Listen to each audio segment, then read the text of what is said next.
Welcome to Eat, Sleep, Wine, Repeat, a podcast for all you wine lovers who, if you're like me, just cannot get enough of the good stuff. I'm Yanina Dore, your host, brand ambassador, wine educator, and sommelier. So stick with me as we dive deeper into this ever-evolving, wonderful world of wine. And wherever you are listening to this, cheers to you. Hello, wine friends, and welcome back to another episode. So grab your passports because today we are heading over to Catalonia in Spain, and we will be guided by Rob Buckhaven. So many of you Londoners, maybe if you're reading the Metro, will know who Rob is. He is the drinks columnist for the Metro, and he's also released his own book called The Alcorithm, but we'll be getting to that in part 2. So for this episode, part of Rob's history was as a brand ambassador for the very famous winery Torres. And so Torres has a stronghold in Catalonia with wines from Conca de Barbera, from Costas del Segre, but more famously known, Cava and Priorat. And these are the two main regions that we are going to be focusing on today. So we'll be discussing some of the new regulations and labelling terms that you should be looking out for, but also keeping in mind we're talking about Torres. Did you know that they have been focused on reviving Pre-Phylloxera Catalonian varieties? Well, get your pen and paper together or just go to my show notes, download the transcript, and there you will find all of the grape varieties and how they're spelt, because we will be talking about several ones that you, I am sure, have never heard of. So pop open a bottle of Cava, you deserve it, and enjoy the episode. Tell me all about this harvest you did in South Africa, because this was the start of your whole love into wine, right? Yeah, it was South Australia actually, and it was my first foray into wine. I knew I wanted to get into wine because my mum used to read my sister and I Oz Clarke's book when we walked the dog. So I was like, I really want to get into wine, but at that stage there was no clear path into it. So I remember I just reached out to loads of companies, and Adnams of all companies were trying to diversify from beer into wine. Okay. And so I worked with them, and they said, look, what you should do is before you can even sell or market wine, you've got to know how it's made. So they said, look, here's some options. I think there was one in New Zealand, one in South Australia, and one in California possibly. And I decided on South Australia. And so I reached out to them, and they said, yeah, come and do a harvest with us. So this was about sort of March time, back in 2002 or 3, I think. And so, so I did. So this was all self-funded. I was staying in a caravan on site of the winery. Oh my God, really? Did they provide you with the caravan? No, I had to pay for that. So they paid me like a minimum wage while I was doing it. But so I got there, and I had to do everything from cleaning tanks to mixing up sort of tannin powder into water and putting it into the wines, into the vats. I had to tie up those wood chippings into big tea bags and put those into. Oh my God! Okay, this is old-fashioned South Australian winemaking. It was really old-fashioned. But the wines weren't even cheap. So I think Waitrose sold them. It was called Step Road Winery, and Waitrose sold them, and they were about sort of like 10, 11, 12 quid. No, but they weren't exactly cheap, I know. So I was doing everything, so I was there kind of dog's body. But it taught me about winemaking, not in the traditional sense, not in the kind of sense we know about today, but in kind of, as you say, old-fashioned. And I can't believe, funny enough, they were selling wine at that price, that Chardonnay that was so buttery and out of balance that has basically made so many wine lovers around the whole world say, we're not, ABC, anything but Chardonnay. How dare they? Everybody make a note of that winery. Yeah, and I was part of that problem. You're the problem. I'm the problem. Yeah. And then I complained about it when I was a journalist. Got into being a journalist, and I was like, I don't know what they think they're doing making these wines. And I was like, I was making those wines for them. So it was Well, my fault. Yeah. it's definitely a hands-on experience. I mean, were there Yeah. any wine disasters then? Did you fall in any Oh my tanks? goodness. Worse than that. Worse than that. Yeah. And it's Really? part of the thing of never try and be proactively sort of helpful when you're doing these kind of things. Because Uh-huh. I remember I just went, look, I'm going to clean the tops of the tanks. And I went up the catwalk to the top and I saw one of the tanks without a lid on. It Uh-huh. was and I thought, well, I'm Oh just going to put the no. lid on. I'm going to be really helpful. CO2? I'm going to put the lid on, carried on sort of cleaning Oh, the rest okay. of the tops of the tanks, came down sort of after about an hour, and everyone was standing around their biggest tank in the winery. I think it held something like 90,000 liters or something. Uh-huh. And this was harvest time, so everyone was stressed. And this tank had gone in on itself like a Coke can. So what they were doing was they were pumping wine out of the tank into another tank. Right. And so obviously when you do that, you don't want to, lid on because you don't want it to suck Yeah. its tank into itself. And I put the lid on. So as soon as it's finished with the wine, it then sucked the tank into itself like a Coke can. And it Oh looked my like a God. Coke can, when you scrunch up a Coke can. And I went, oh my God, who did that? And they went, you did, you bloody pom. And I was like, oh God. So they forever named it the Pommy Tank, and it's named after me. So Oh, yeah, that's that was so funny. hideous. Well, they didn't get rid of you then. I think that was quite near the end of my tenure there. Mm. So yeah, it was kind of. I think they were pleased. Yeah, we after that I think we had a party and all was forgiven. But they've kind of they've named it the Pommy Tank. So I'm kind of weirdly honoured Okay, at the same cool. time. But any wineries listening, don't hire Rob. Yeah, it's not my strong suit. Yeah, No. like DIY practical things are not my strong suit. No. And So communications are a strong point. communication, yeah. So I suppose coming back to England, it makes sense then actually becoming like a brand ambassador, which was for Torres, right? So immediately when I came back, I did a number of other things. I worked with Bibendum. I worked with, actually Bibendum wine was my first ever job in in the Okay. trade. And I first teamed up with them because I worked for Tesco. They were working with Tesco to evaluate the role of the wine advisor in store. Uh-huh. So I had to do a kind of 5-month thing there, then ended up working for Bibendum as a kind of salesperson. And then after that, I thought, look, I really want to get into marketing. So I had marketing in my mind and I thought, I really wanted to get into marketing. So what would give me an edge? And I'd seen somewhere that they were running in Bordeaux a wine MBA. So a wine MBA, which was a year-long course. And then by the end of it, you would become an MBA. So it included business, winemaking, everything. And I Cool. thought, plus, I want to be a student again. And so I signed up for it, got it, and stayed. So I lived in Bordeaux for a year. I studied. Our Did you? homework was to go and visit, Chateau Pichon Longueville Baron and Oh, stuff, poor and taste their thing. wines. I know it was terrible.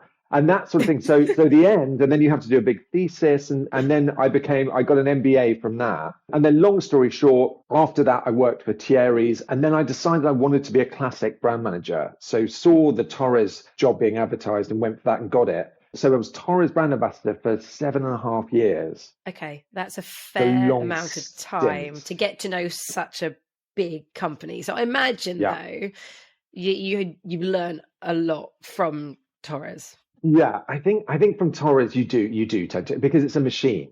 Yeah. It's a juggernaut.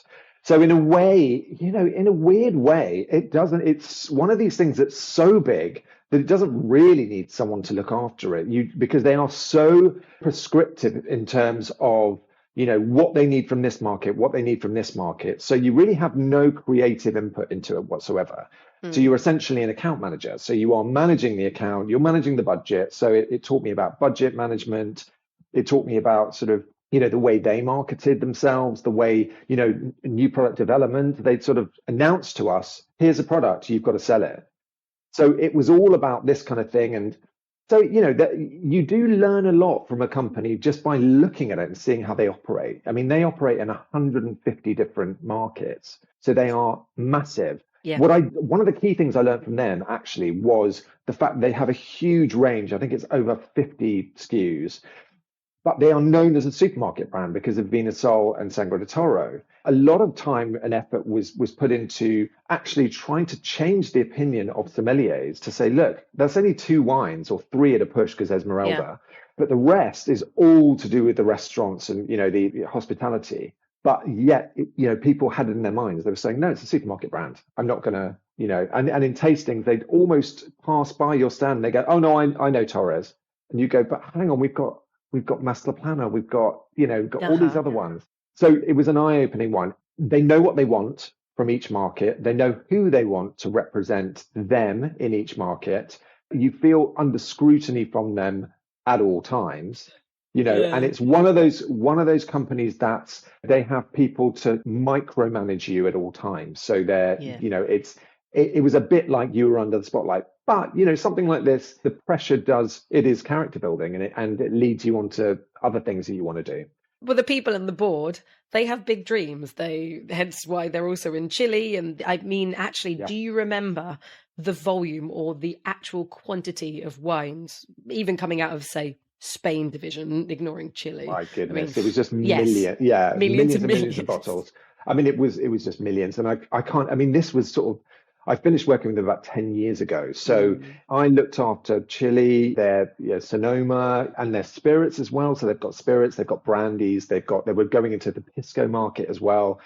What I did love about them were that they were pioneers in trying to kind of bring back to life those forgotten varieties in Spain, rather than, and you'd have thought for such a big company, they would do what's easy and go for the international varieties, but they were the opposite of that. If you look at Vinasol, it's 100% Parellada, which is one of the 3 Cava grapes. So for a wine that popular to be such an obscure grape that probably people can't even pronounce if they knew it, but they don't care. It's so rare because usually it's the grape you lead on, But I think, I love the way they were really sort of at that point focusing on Xarel·lo and Parellada.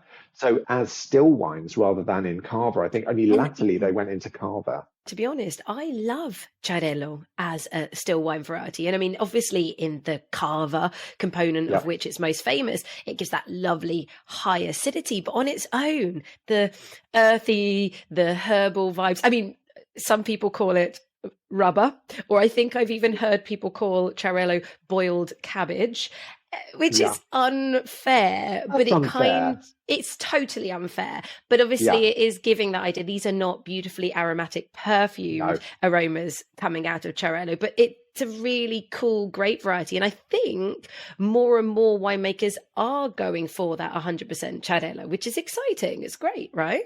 Super exciting. And sort of moving forward to my journalist hat on, I remember going to Dio Cava. Well, it was Penedès, obviously, but the Cava, looking at the Cava houses there and actually looking to see many of them were working on at that point. And it was quite a new thing, but still Xarel·los.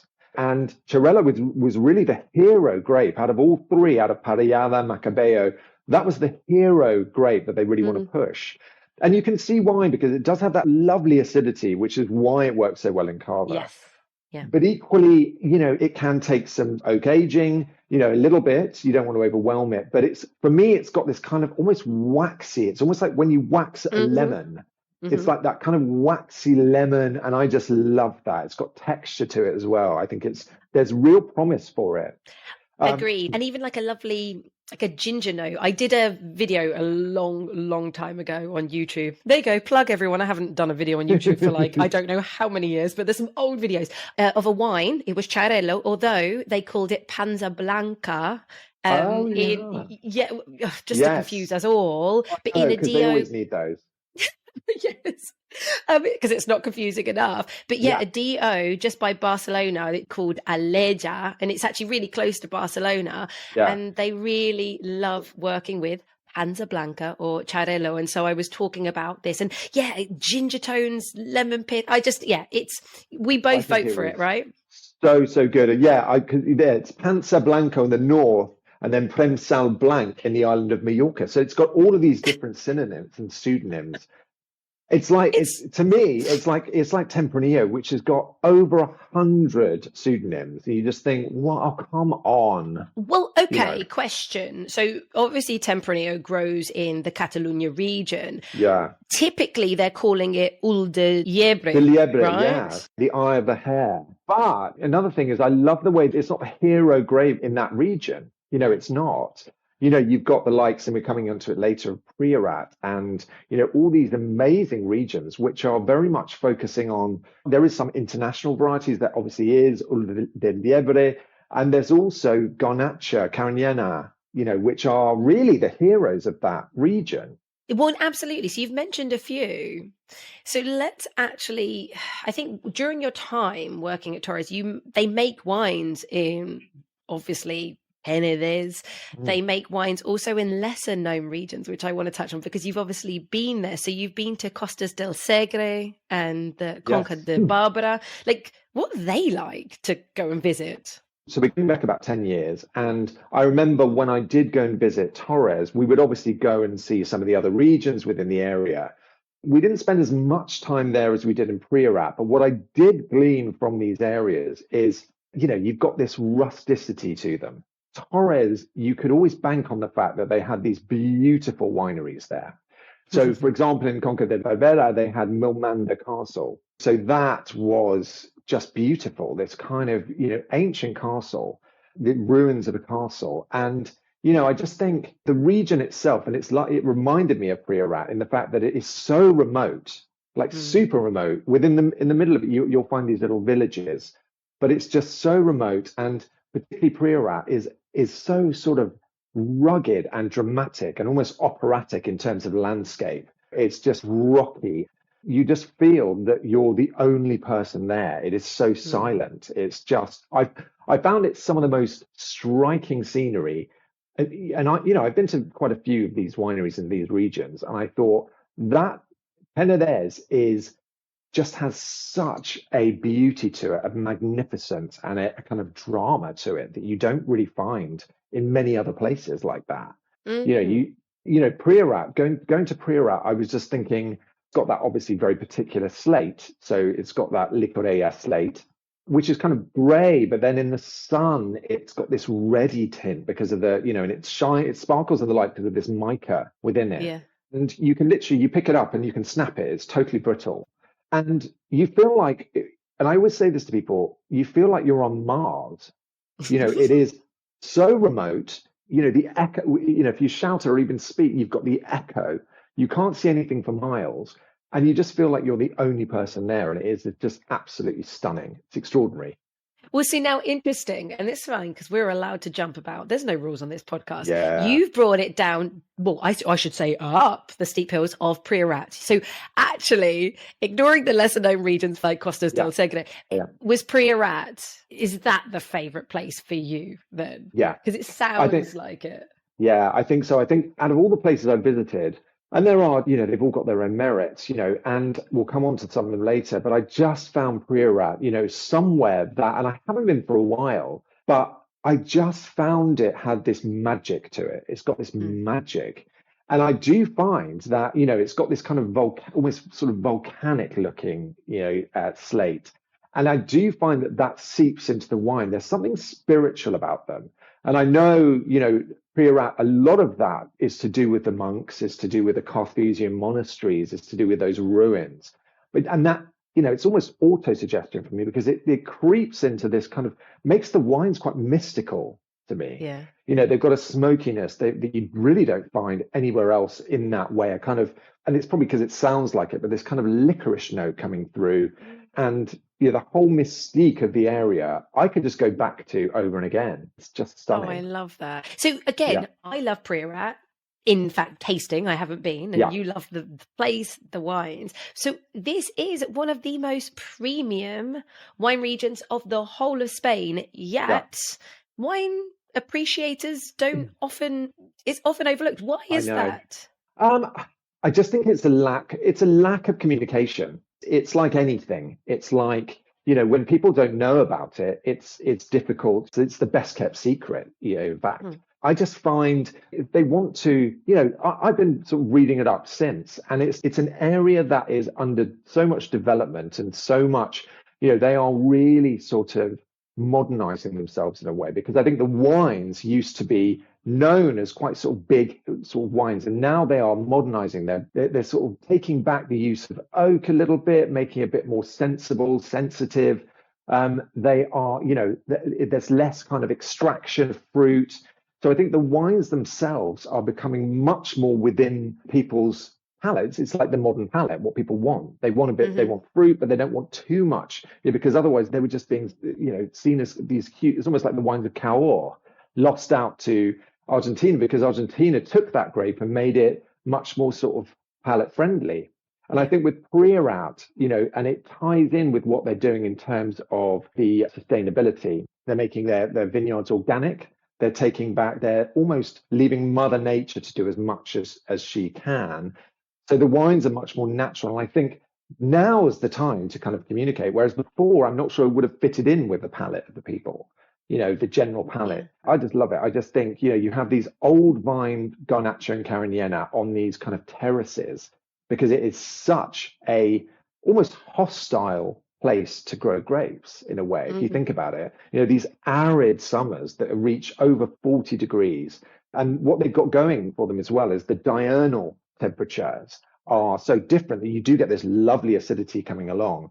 Obviously, Carignana can put up with these arid conditions much more than Garnacha. So Garnacha is higher up. It's typically sort of planted higher up in these terraces, so can reach up to 900 meters.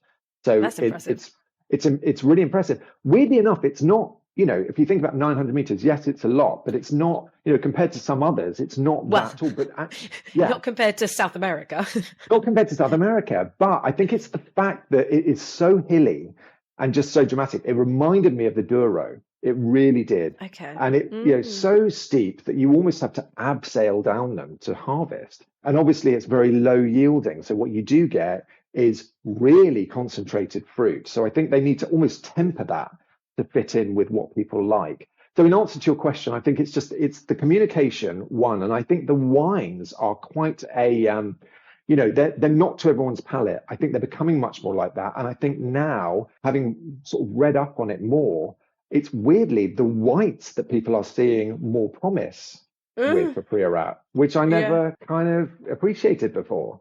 I think it's, you know, with Garnacha Blanca, with all these, you know, with Trepat, with all these other, you know, grapes. And I just think that's really exciting. If Priorat can get its name out there to become more household known, if it has to be on the whites because they're delicious as well. And Garnacha Blanca, I adore. In fact, actually, gosh, at some point I should just do a podcast on the white varieties of Spain, because Viura is incredible. We all kind of know about Albarino now, but you know, it just anyway, but that's a whole other podcast. So you said you think that in Priorat they're modernizing and maybe now is the time. Well, what do you think about this whole noms de la terra? So the name of the land, I guess, is what it translates to. So they're trying to, I guess, copy the Burgundy system with village names, single sites, Premier Cruise and Grand Cruise, right? What do you think of that? Yeah, I agree. I mean, that came in, I think it was 2020. Whatever the case was, I hadn't been, I think it was about 5 years after I left working with Torres. So it came sort of well after that. You know what, with anything like this, and I know we're going to get on to talk about sort of Cava, you know, what they're doing there, but I think anything that brings in a sense of typicity of that area, and I think with the noms, although I'm not overly familiar with it, I do think what they're trying to do there, and I know it was spearheaded by Torres, which doesn't surprise me, and I think they're just trying to, they're almost trying to get to sort of hone in even more on kind of that particular area, what does that particular area and microclimate and soil, what does that do to that wine? It really gives it that really focused sense of place. And I think that's what, you know, I think they've got to be careful not to go overboard, because I think for people, it's like Cava, which has now become quite complex in the way systematically. And I think in a way people are like, whoa, this is a lot. So I think at the top end, which this is, I think it's great for collectors, for people who are particularly interested in Priorat. that's great. I Yeah. think for the average person, it's probably like, what is that? Kind of thing. Absolutely. And I suppose even the names of what they're calling, Yeah, people might get very confused. Like the village wine, a vida. It's like, what does that mean? yeah, So, but yeah, for anybody really interested, knowing there are these tiers, they can look them up. And like you said, Torres, it's no surprise that Torres I pushed mean, for this yeah, to happen, because yeah, there's only 3 Grand Cru sites and they have yeah, one of them. So it makes sense. But actually, like you said, for a collector, if somebody's listening to this saying, actually, do you know what? I want to know Priorat a little bit more. And then, you can Google who are the best wineries in Priorat. yeah, But you can actually look now and be like, well, who's got the Grand Cru sites, and who's, I think there's, absolutely. I can't remember how many Premier Cru sites are, but you could look at those 2, and then you're going to be like, cool, well, actually, I'll buy those wines to cellar. So at least there is a little bit more of a system to make it easier to, what do you purchase if you want something super premium or age worthy? Absolutely. I completely agree. And I like the fact they're using Catalan names to actually name the system, rather than make it international. Yeah, Great. I But guess so. again, even more confusing for the consumer, possibly. Yeah, I'm like, So I can't pronounce any of it, but whatever. No, yeah, it's stop true. making Be new true levels that I can't pronounce. But anyway, for everyone to I, know, village wine, like single site wine, Premier Cru, Grand Cru, and then they have their old vines as well, which is amazing, and you can fit into, I think, all the different levels. But if you have old vines over 75 years, then they can on the label put Vieille Vin, and actually that's that really makes sense. cool. Yes, that really makes sense, and it actually rewards people who are doing that. yeah, Actually does give them that kind of, okay, that echelon that they need. To promote their wines. So no, I'm all for that. That's another thing about Torres that I really liked. I loved the fact that they were constantly, and it goes towards sustainability as well. They're so pioneering in so many ways, and never really stand still. They are always the ones to galvanize everyone up. And looking at sustainability, which for a second, because it all ties in. What I love about Spain, and actually weirdly, so I mentioned, jumping back, that I did my MBA. My thesis was Spanish wine in the UK market. okay, So that's what convenient. convenient. So that's what I specialized in. And I remember I gave it, during my interview with Torres, I gave them this really thick, it must have been, I can't remember how many, like 20,000 word thesis. And I gave them it. And I was like, have a read of that. That tells you everything, you need to know about my opinions about Spanish wine. And I remember in my thesis just being so amazed by, Spain has pretty much more surface area than anywhere else to grow grapes. They've got so many different microclimates, so many different regions, so many different indigenous grapes. So obviously that all helps. But what I love is that these regions are coming together. There's a real unity with Spain that I find, and a real collaboration between, obviously there is competitiveness, but there's actually more that unites them than anything else. So that's what I love about them. And if you think about it, I think now, certainly in 2021, they had more organic vineyards than anywhere else in the world.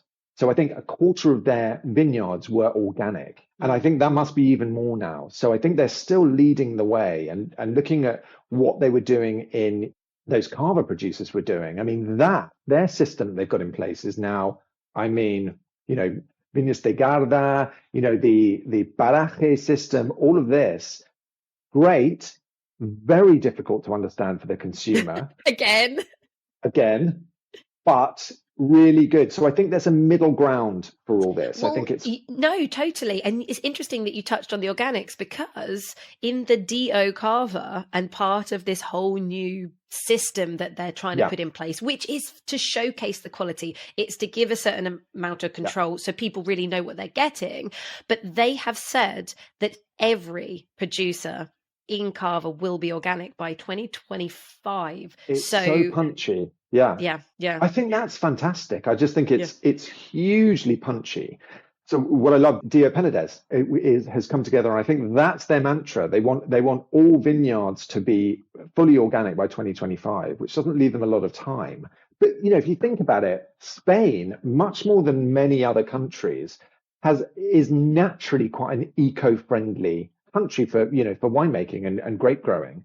And it's only sort of latterly, I think, when the sort of they wanted to modernize the way they did things, which actually then would use up more energy in winemaking practices, etc. So they're almost pulling it back to what they used to be Yeah. anyway. So they're only having to go, actually, let's just, it's almost like what's old is new. It's that thing with anything. And again, with Spain, it's the same thing. They're going, let's get back to how we used to be, which is pretty eco-friendly. I agree. And it's nice, like you said, it helps to have a big body like Torres doing their climate change and teaming up with Jackson Family Wines, but it kind of shouting and screaming and putting that noise out there, which is always going to also keep everyone in Spain going, actually, yeah, what more can we do? As well, I assume. Yeah. I mean, so now going back to Cava, because I find this really, really interesting about with their new system that's really confusing. But oh my goodness. It doesn't matter. It is Rioja's, so... Yeah, so I know. And Rioja's done the same thing. But for anyone who decides, for instance, no, I really like sparkling wines and I want to have great, I suppose this is I don't know what your opinion is. I think this came out after some of the producers of Cava had had enough and moved away and created the Corponat brand, where they said, hey, vines are going to be this old. It's going to be from your own vineyards. The wine is going to be made this way. And I think so now Cava said, okay, fine. This is our structure. And what's nice about it, actually, if anyone sees Superior on the label now, that it already is organic. It has to be. So there's all of those ones already are. But they've gone more into the regions, because actually Cava is not a place that, of course we both know Penedès is the heart. Absolutely. But you don't know if you're drinking a Cava from Rioja or a Cava from Extremadura. I think it's 90%, or it might be slightly higher now, is from Penedès. But you're right. There are 6 places around Spain that you can legally make Cava. So it's funny because it's not like Prosecco, it's not like Champagne, because it's not from one particular area. Cava just means, cellar. It's not from an area, it's just because I interviewed Javier Pagues for the drinks business. So he is obviously the head of Dio Cava, and lovely, lovely guy. It was 2 years ago, is it 2 or 3 years ago, they completely changed the way their system, and they made it much more complicated, because I think it was sort of a backlash from having been viewed as cheap and cheerful, that kind of thing. They wanted to make themselves much more quality driven, basically, and much more traceability, a massive point, which I think is great. And I asked Javier, I said, look, do you think you went overboard? Because it's quite, you have all these different tiers and layers, and things have been changed, as in reservas and grand reservas. And he said, look, he was really candid, actually, and said, and it's all in the piece that I wrote, and he said, look, I think it's definitely, when you're trying to galvanize this many producers, there's confusion as to deadlines, there's confusion as to what's required from them, that kind of thing. But I think we're headed in the right direction. I said, would you take it back at this stage? And he said, no. He said, any decision like that to change things so radically wouldn't happen overnight. So you really have to think about it. So I'm not about to take it back. I think it just needs time to bed itself in. And I think it's really working, because people really want to be part of this. They want to sort of, and I just think he's done so well. But I do think for the consumer, one of my questions to him was, what are you doing to communicate it to the consumer, the end consumer? Because at the end of the day, that's what really matters. And he said, look, that's a tricky one. That is a tricky one, because he said, and he was really candid. He said, he said, at the end of the day, there's some consumers who don't care, who will never care. All they want is to know is, does that Cava go with this food? But there are others who actually want to know, probably the younger generation. I would say that, Gen Z, if you look at them, they're much more about provenance and traceability and wanting to know from field to glass, etc.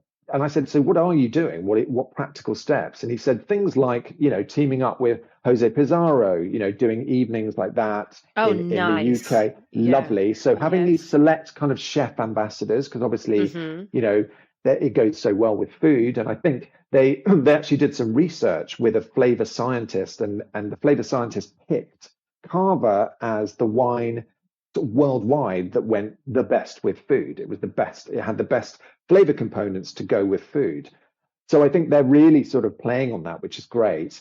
And I just, he's doing things like, and I think they've had one already last year, bringing influencers over to there and educators and content creators and getting them to shout about it. That's almost what Priorat needs to do as well. Yeah. Yeah. But, it's like at the moment, part of these, we know that 95% of Cava is produced in the Penedès region. And so now they've broken up they've created these, I think, 5 zones. And Conca de Barcelona is basically where most of this Cava is coming from. But when people start seeing that on the label, or they decide to investigate and see what the other places are, this could be quite interesting. Because if somebody said to me, what does a Cava taste like from Penedès compared to a Cava from Rioja, I don't know. I've never had the opportunity to taste specifically Cavas from those places. You would have to have investigated online where each Cava is from before to try and figure it out. Absolutely. Whereas now, if you're interested, you can actually look on the label and see those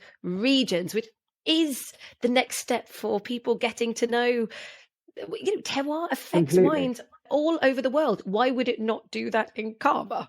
No, I completely agree. Completely agree with you. And I just, you mentioned Corpinat as well. That was one of the questions I asked Javier, and I said, "Are you trying to reel them back in? With this new sort of qualification What the producers system?" the producers that left, and there was no animosity there, which I thought was amazing. He just none said, none that they're willing to admit. No, but he was very transparent, and he was. What I loved about him, he had such a paternal sort of take on it. He just went, "Look, it's like your children, if they have the money to do it themselves and they want to go, break off and do their own thing, all power to them." He said, "What I'm keen not to have is confusion from the outside world on the quality." And I think that was the key. It was, we do not want confusion as to what Cava is and what it stands for and what the quality levels are, based on these people who've done, gone off and done their own thing. So effectively, he was saying, as long as they keep the quality up and it's all sort of basically tied in with what we're doing, we're fine. We're fine with it.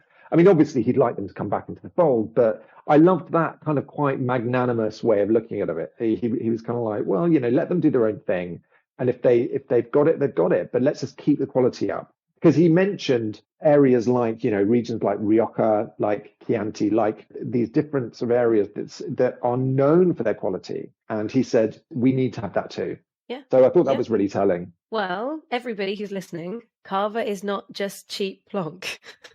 And actually, if anybody wants, when people are having their vintage champagne that needs to be aged for at least 3 years, you have that category now. You just need to look for the Cava de Pareja classificada. Is it classificada? Calificada. Oh, yeah, exactly. Acting like I can speak Spanish. You can. But it's also like, but I love it because Paraje literally means place. Yeah. So it's like, and guarda, the vinos de guarda. Guarda means to keep. They've raised so for example, it's a minimum of 9 months aging, so that's very similar to champagne. So Cava de Guarda Superior, so the minimum reserve aging has gone up from 15 months to 18 months. So that was part of the what they put in. And then a 30 months for Gran Reserva. So it's pretty punchy in terms of Gran Reserva. And then you have Cava de Paraje Calificada. So I just, and in terms of the Superior, there's a ceiling on production levels as well, which I think, because they were going crazy with production. That was part of the problem for Cava, because they were just churning out all of this Cava that was being sold at these ridiculous prices, and the quality just wasn't as it should be. So I think this one, we probably won't be able to tell for a few years whether it's actually working, But it definitely keeps the wine makers, the vine growers focused at the very least. Absolutely. So I think that Spain is so interesting when we talk about the Catalonia region with Cava, which so much is going on. Priorat, they're really trying to hone in on showcasing their quality. Yeah. But also, like we did mention, Torres is like trying to work with these pre-Phylloxera vines and creating wines. So there's actually so much interesting stuff in this northeast corner of Spain, considering it's a region that people don't necessarily go to. But if people are not going to it, it allows them to be modern, to innovate, to change, to be exciting, right? And evolve. Completely. And you're right. And I think it's that thing of the ancestral varieties that you were talking about. And even when, while I was there, so one of their wines, which is one of their top end wines, is Grans Morales. And you go there, so that's Conca de Barbera.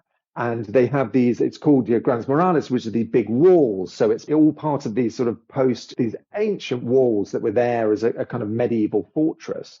And you can still see them in the vines there. Uh-huh. Within that blend, they have things like Terol, which is which is what? Which is basically an exclusively female vine, which is what? Because they're I know, because they're usually hermaphrodites, these grapes. So this is exclusively female.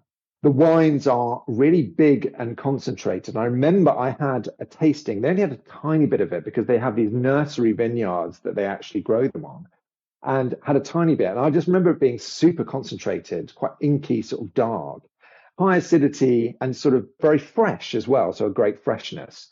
And that was one of them that was in their blend in a small sort of proportion.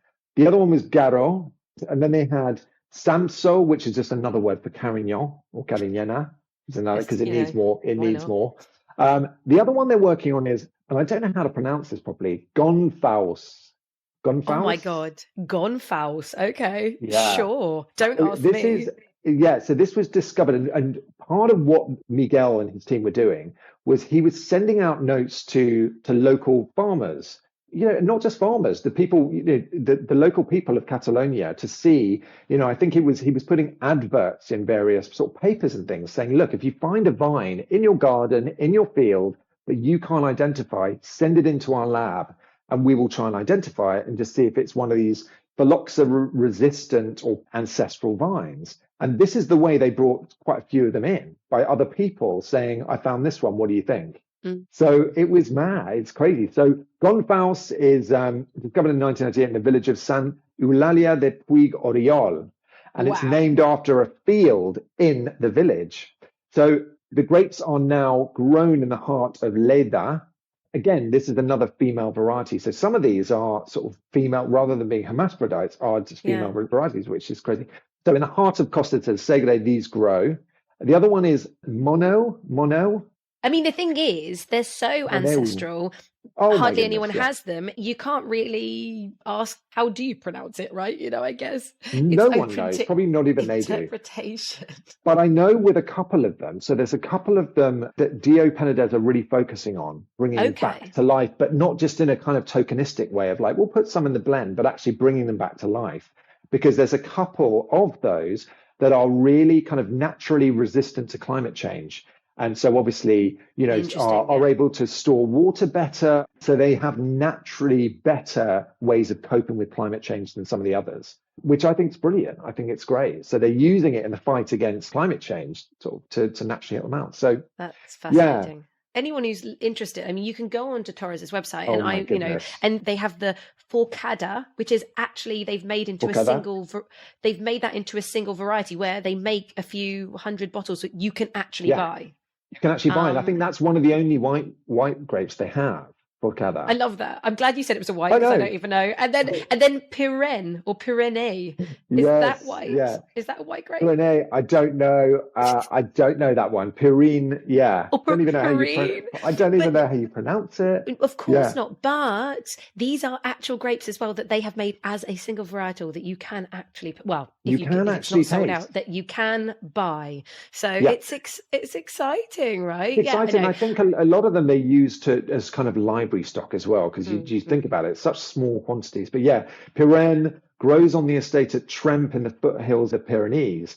And again, I think Pirenne is one that is kind of slightly resistant to climate change. The other one is Sumol. Another one. Yes, Sumol. I've heard of Sumol. I can't think of I don't. Yeah. Okay. I've heard of Sumol. That's a start. I feel like that's in more places. I don't know. So Sumol. So high quality, but again, resistant to climate change issues. That's all I know about it, to be honest, Sumol. But, watch this space. But it's the sort of thing, you're right, that if you do, no matter how little, you just see the name, you can just Google it and just start researching it and then hopefully get to try it. I love it. Yeah. That's perfect. I love it. Yeah.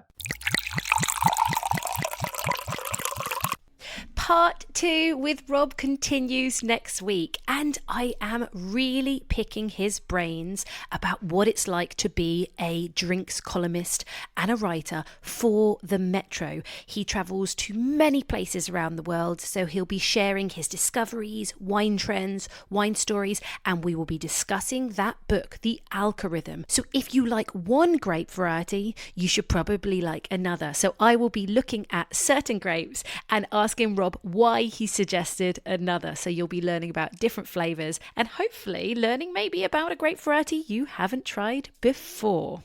Now, as you know, my incredible sponsor for this season is Wickham's Wine. You can go to their site, put the code in EATSLEEP10 and get yourself 10% off your first order. Their website is in my show notes, so you can click direct from there. And if you haven't already poured that glass of Cava that I very subtly suggested, I've checked out online, and Wickham's Wine has an interesting Blanc de Noir from Garnacha. So this is a white sparkling cava made from the red grape Garnacha, and it's a brut nature, which means no sugar added at all. So that could be a very interesting one for you to try.